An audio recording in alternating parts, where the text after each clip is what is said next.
Now, para sa last part ng ating rationalization, ito naman, rationalizing with conjugates.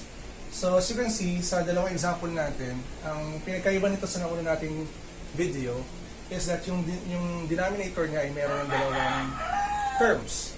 At the same time, meron pa rin radicals. Kaya nga tayo mag-rationalization. So, paano ngayon to?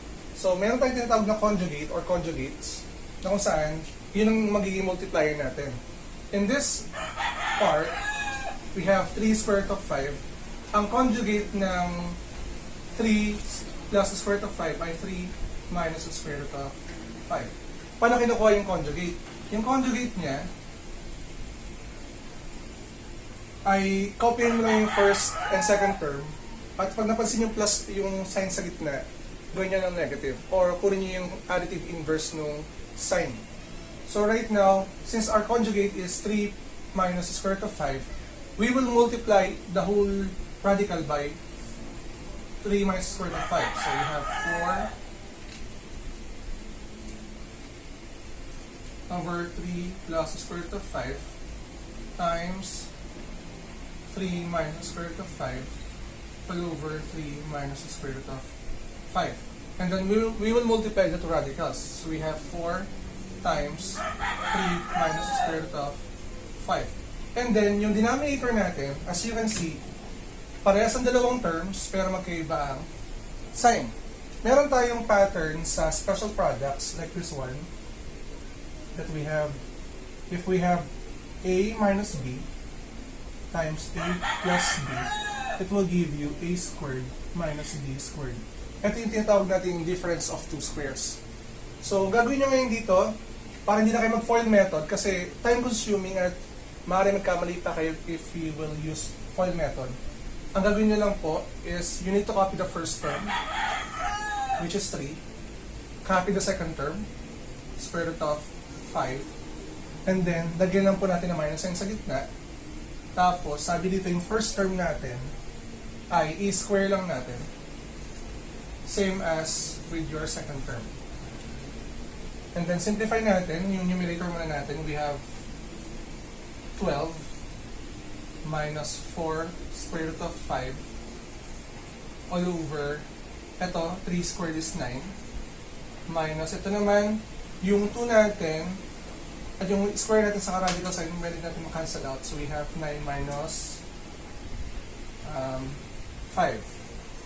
Right? So, simplify natin, you will have 12 minus 4 all over the square root of 5 all over 4. And then simplify natin, as you can see, meron tayong denominator na 4 at yung numerator natin can be factored out as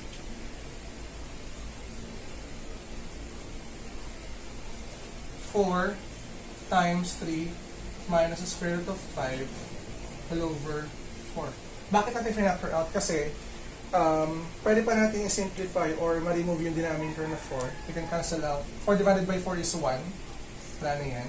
So, the remaining answer is 3 minus the square root of 5. This is the answer for number 1. Now, for number 2, since we already know the conjugate, where's our eraser? So, copy natin.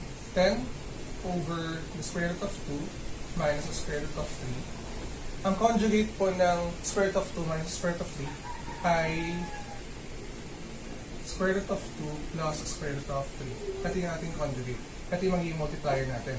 So we have the square root of 2 plus the square root of 3 all over the square root of 2 plus the square root of 3.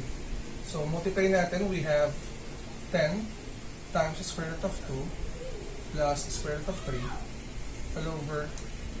Apply natin yung difference of two squares. Yung first term natin, kopyahin, square root of 2. Second term, kopyahin, square root of 3. Lagyan na minus sign. And then, erase natin parehas yung first term by 2 at yung second term by 2. So, pwede natin may-eliminate, may-eliminate, may-eliminate, cancel out. So, we have 10 square root of 2 as the product of these two numbers. Ito rin po, we have plus 10 square root of 3 all over.